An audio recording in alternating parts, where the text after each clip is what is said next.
நாட்களாக இந்த பகுதிகளில் விடுதலை சிறுத்தை பொறுப்பாளர்கள் தொடர்ந்து திருமாவளவனின் இந்த பட்டியல் சமூக விரோத போக்கை நான் அம்பலப்படுத்தி கொண்டிருக்கிறேன்.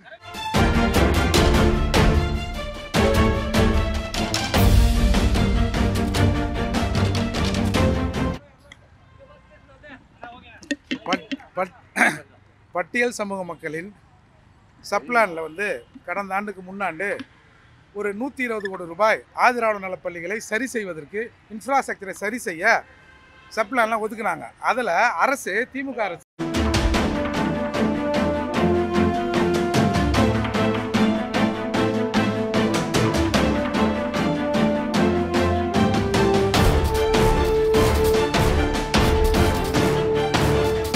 வெளிப்படையா ஒருத்த கத்தி எடுத்துக்கணும் ஒரு கட்சிக்காரனை வெட்டுறதுக்கு வரா நான் வெட்டி இருக்கிறா நீங்க மருத்துவமனையில் இருக்கிறாரு.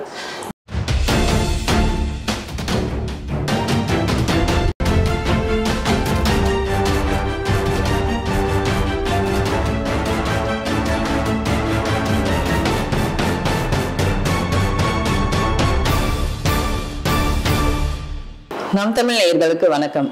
இன்று நம் அரங்கத்திற்கு பேச வந்திருப்பவர் விடுதலை சிறுத்தை கட்சியின் செய்தி தொடர்பாளர் திரு கு.க. பகலவன் அவர்கள். வணக்கம் சார். வணக்கம் சார். டிஜிபி ஆஃபீஸ் முன்னாடி உங்களுக்கும் ஏர்போர்ட் மூர்த்திக்கும் நடந்தது என்ன சார்?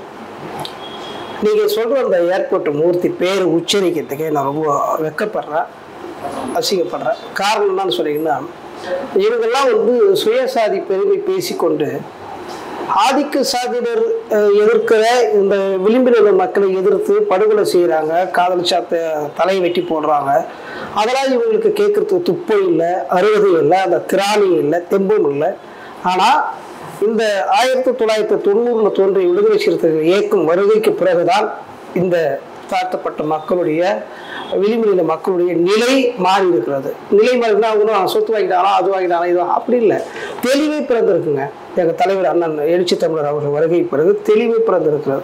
ஆனால் இது போன்ற பொறுக்கிகள்லாம் பாருங்க, டிஜிபி ஆஃபீஸுக்கு வர சொல்கிறேன். டிபிசி ஆஃபீஸுக்கு வரவங்க கத்தி எடுத்துன்னு வருவானா? யாரெல்லாம் பார்த்துருக்கீங்களா? அது மாதிரி இப்போ வண்டி சோதனை பண்ணுறாங்க, போக்குவரத்து காவல்துறை பண்ணுறாங்க. அப்போ எத்தனையோ அப்பாவிகள்லாம் பிடிச்சி வச்சுட்டு இருக்கிறாங்க. இது போன்ற பொறுக்கிகள்லாம் கத்தி வச்சுட்டு இருக்கிறான்னு சொன்னால், உங்களுக்கு ஆபத்து இருக்குன்னா காவல்துறை கிட்ட போய் கேளுங்க. அதை விட்டு நீ கத்தி வச்சு ரவுடி மாதிரி வர எங்கள் கட்சிக்காரங்க பாருங்க, அங்கே எங்கள் கட்சிக்காரங்க அங்கதான் வீடு, அங்கதான் டீ குடிப்பாங்க, அங்கதான் உட்காந்துருப்பாங்க. அது அங்கே எங்களுக்கு வழக்கம் அங்கதான் தினந்தோறும் அங்கதான் உட்காந்துருப்போம். நீ வண்டியில போயிட்டு இருக்க வேண்டியதானே? இறங்கி என் கட்சிக்காரனை நீ கத்தியத்தை வெட்டுறதுக்கு வரணும், உன்னதெல்லாம் பார்த்துக்கிட்டு இருக்கேன் அப்படி இப்படின்னு சொன்னா என்ன அர்த்தம்? அது யாருக்கு வெட்டு நீ உனக்கு இந்த துணிச்சல் வேற எந்த சமூகத்தோட காட்டுறதுக்கு துணிச்சல் இருக்கா? அந்த மாதிரி எதாவது பண்ணியிருக்கியா? அந்த மாதிரி ஒரு சான்று உங்களை சொல்ல முடியுமா? நான் இதை பண்ணாத புடுங்கணும், இதை புடுங்கணும்னு சொல்ல முடியுமா? நீர் தேடி தொட்டியில் மரத்தை காந்தாங்க, அங்கே போய் புடுங்க வேண்டியதானே? இந்த காதல் பண்ணுறாங்க, தலை வெட்டி தூக்கி போறான், அவன் மயிர் போய் புடுங்க வேண்டியதானே? அவன் மயிரெலாம் பிடுங்காது எங்க மயிர் பிடுங்க வர? அப்பெல்லாம் என்ன அர்த்தம்? அது இதெல்லாம் பொறுக்கின்றதை காட்டுறேன். எங்ககிட்ட ஒரு வீரத்தெல்லாம் வேற எவ்வளோ காட்டுன்னு சொல்றேன். நான் தமிழக அரசுக்கு இது மூலமா ஒரு வேண்டுகோள் வைப்பது, சுயசாதி பெருமை அவங்க வீட்டில் பேசிக்கிட்டோம், யாரும் வேணாம்னு சொல்லலை. அவங்க வீட்டில் கட்டுப்படுத்திக்கிட்டோம், அதை பற்றி யாரும் சொல்லலை. பொதுவெளியில் நான் உயர்ந்த சாதி, அவன் தாழ்ந்த சாதி, இவன் இப்படி இருக்கக்கூடாது, அவன் தலையை விட்டு கையை விட்டு காலை விட்டுலாம் வெளிப்படையாக பேசுகிற போக்கு இன்னைக்கு ஊடகத்தில் நம்ம பார்க்க முடியுது, சோசியல் மீடியாவில் பார்க்க முடியுது. அதெல்லாம் வேடிக்கை எதுக்கு பார்க்குது போலீஸ்? எதுக்கு பார்க்கறதுன்னு கேட்குறேன். அப்போ இதெல்லாம் நீங்க வேடிக்கை பார்க்கறது மூலமா தான் இதெல்லாம் கூடுதலாக இன்னும் போயிடுது. இன்னைக்கு வெளிப்படையா ஒருத்த கத்தி எடுத்துக்கணும் ஒரு கட்சிக்காரனை வெட்டுறதுக்கு வரா நான் வெட்டி இருக்கிறா நீங்க மருத்துவமனையில் இருக்கிறாரு. கிட்டத்தட்ட 18 தையல் போட்டுருது அவருக்கு. அப்ப நீ என்னவா இருக்கிற? அப்ப என்னவா இருக்கு இங்க போலீஸ்? என்னவா இருக்கு? அப்ப என்ன வயப்படம்லாம் வெட்டுவீங்களா நீங்க? வயல ஒரு நடமாடவே கூடாதா ஒருத்தன்? பாருங்க, எங்க கட்சிக்காரங்க உங்க மேல கோபமா இருக்கிறாங்க அப்படின்னு நீங்க பேட்டி கொடுக்குறீங்க, எல்லாம் சொல்றீங்கன்னா எங்க கட்சிக்காரங்க ஏதாவது கிறுக்கு ஏதாவது பிடிச்சிருக்கா உங்க மேல கோபமா இருக்கிறதுக்கு? சும்மா உங்க மேல மேடம் உங்க மேல நான் கோபப்படுமா? ஏதாவது நீங்க சொல்லாம நான் அநியாயமா உங்க மேல கோபப்பட முடியுமா? உங்களை வேற மாதிரி ஏதாவது தப்பா பேச முடியுமா? அப்போ எங்களை நீ சீண்டி பாக்குறேன்னா எங்க ஆளுங்க கட்சிக்காரன் கோபப்படுறான்னு சொன்னா அப்ப நீ என்ன பேசியிருக்கிற? நான் தப்பு செய்ததாங்க நீங்க என்ன குறை சொல்லுவீங்க? நான் தப்பு பண்ணாத எனக்கு நாங்க பயம் இருக்கு.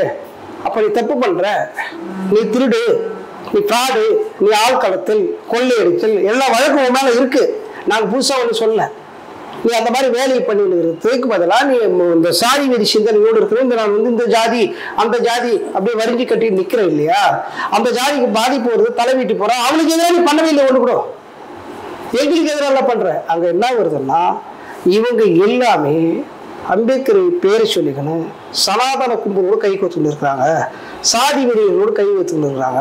அம்பேத்கர் என்ன சொன்னாரோ அதுக்கு எதிர்மறையா அம்பேத்கருக்கு துரோகம் செய்யறாங்க. விடுதலை சிறுத்தைகள் தான் இங்க சுயம்பா வந்து புரட்சியாளர் அம்பேத்கர் கொள்கையை இந்தியாவிலேயே சுயம்பா நடத்துற ஒரு கட்சி எதிராக சொன்ன விடுதலை சிறுத்தைகள் மட்டும்தான். புரட்சியாளர் அம்பேத்கர் பெயரிலேயே இருக்கிற குடியரசு கட்சி கூட சனாதன கும்பலோடு கை கோர்த்துருக்கு. அமைச்சர் மாயாவதிலிருந்து ராமதாஸ் பஸ்வாலிருந்து ராமதாஸ் அத்வானி வரைக்கும் அவங்க வந்து சனாதன கும்பலோடு தான் கை கொடுத்துட்டு இருந்தாங்க. ஆனால் விடுதலை சிறுத்தைகள் மட்டும்தான் புரட்சியாளர் அம்பேத்கர் வழி நேர் வழியில சனாதனத்தை வேறெடுக்கிறோம் என்று வெளிப்படையாக பேசுகிற துணிந்து மாநாடு நடத்துகிற ஒரு இயக்கத்துடைய தலைவராக அம்பேத்கர் வாரிசாக இருப்பவர் எங்கள் தலைவர் ஒருவர் தான். இந்த பொறுக்கிகளுக்கெல்லாம் பதில் சொல்லவோ இந்த பொறுக்கிகளுக்கெல்லாம் நாங்கள் இல்லை. இங்கே எங்கள் விடுதலை சிறுத்தைகள் இருக்கிற அத்தனை பேரும் கல்லூரி மாணவர்கள், படித்தவர்கள், 97 விழுக்காடு எல்லாமே படித்தவங்க தான். அதில் யாரும் வந்து சும்மாலாம் இல்லை. இன்றைக்கி அலையாக வந்திருக்காங்க, யாரும் புது நடிகர்லாம் கூட கட்சி ஆரம்பிச்சிருக்காங்க. அவங்க பின்னாடி போகாமல் இன்றைக்கி விடுதலை சிறுத்தையாக வந்து தோளில் துண்டை போட்டு வந்து நிற்கிறான்னு சொன்னால் எதிர்காலம் கொள்கை ரீதியான ஒரு இவங்களை வழிநடத்துவது மட்டும் இல்லாமல் கல்வி உன்னை உயர்த்தி நிறுத்தும், நீ முதலில் கல்வி பெறு அப்படின்னு சொல்லி எங்களுடைய வாரிசுகள்லாம் நல்ல கல்வி கொடுத்துருக்கிறார் எங்கள் தலைவர். அதே வந்து இதெல்லாம் பார்த்துட்டு தான் வந்து இந்த மாதிரி பொறுக்கிகள் வந்து இது மாதிரி பண்ணுறாங்க. அந்த பொறுக்கிகள்லாம் பதில் சொல்கிறது எங்கள் வேலை இல்லை. நாங்கள் என்றைக்கும் களத்தில் நின்று இந்த மக்களுக்கான களத்தில் இருக்கக்கூடியவர். இது போன்ற பொறுக்கிகளுக்கெல்லாம் பதில் சொல்கிறது வேஸ்ட்டு. இந்த பொறுக்கிகள் எங்களிடம் காட்டுகிற இந்த வாராட்டத்தை சாதி வெறிகளோடும் மதவெறிகளோடும் வாராட்ட சொல்லுங்க பார்க்கலாம். புரட்சி தமிழர் கட்சியுடைய தலைவரும் பறையத்துறை தலைவருமான திரு ஏர்போர்ட் மூர்த்தி அவர்கள் டிஜிபி அலுவலகம் ஒரு புகார் சம்பந்தமாக சென்றபோது விடுதலை சிறுத்தைகள் கட்சியை சேர்ந்த சமூக விரோதிகள் சிலர் அவரை சூழ்ந்து கொண்டு தாக்கிய செயலை மிக வன்மையாக கண்டிக்கிறோம். ஒரு டிஜிபி அலுவலகத்துக்கு முன்பே ஒரு தலித் தலைவருக்கு பாதுகாப்பட்ட சூழ்நிலை நிலவுகிறது. அதுவும் முதலமைச்சர் ஊர் இல்லாத நேரத்தில் பொறுப்பு டிஜிபியாக இருக்கின்ற நேரத்தில் இப்படிப்பட்ட சம்பவம் வருந்தத்தக்கது, கண்டிக்கத்தக்கது. தலித் சார்பில் மிக கடுமையான கண்டனத்தை பதிவு செய்கிறேன். வணக்கம். அம்பேத்கர் விடுதலை கழகம் நிறுவன தலைவர் ஏஜே சக்திவேல் இன்றைக்கு டிஜிபி அலுவலகத்திற்கு புரட்சி தமிழக கட்சி நிறுவன தலைவர் அண்ணன் ஏர்போர்ட் மூர்த்தியார் அங்கே புகார் கொடுப்பதற்கு சென்றிருக்கிறார். அவரை தவறுதலாக விடுதலை சிறுத்தை கட்சி தோழர் அவரை செருப்பால் அடித்து தாக்கியிருக்கிறார். இது வெட்கக்கேடான செயல். ஒரே இனத்தில் இருந்து கொண்டு அவரை பேசுவதற்கு கூட தடுப்பதற்கு விடுதலை சிறுத்தை கட்சி திருமாவளவன் ஏவி விட்டு இது போன்ற செயலை அரங்கேற்றிருக்கிறார். தமிழகத்தில் இது போன்ற செயலில் ஈடுபட்டால் விடுதலை சிறுத்தைகளை அம்பேத்கர் விடுதலை கழகம் வன்மையாக கண்டிக்கும். அது மட்டுமில்லை, பல கட்சிகள் இங்கே இருக்கிறது. இது அனைத்தும் ஒன்று கூடி அவரை கண்டித்து மாபெரும் கண்டன ஆர்ப்பாட்டத்தை தமிழகத்தில் அறிவிப்போம் என்று இந்த நேரத்தில் நான் சொல்ல கடமைப்பட்டிருக்கிறேன். வணக்கம், நன்றி.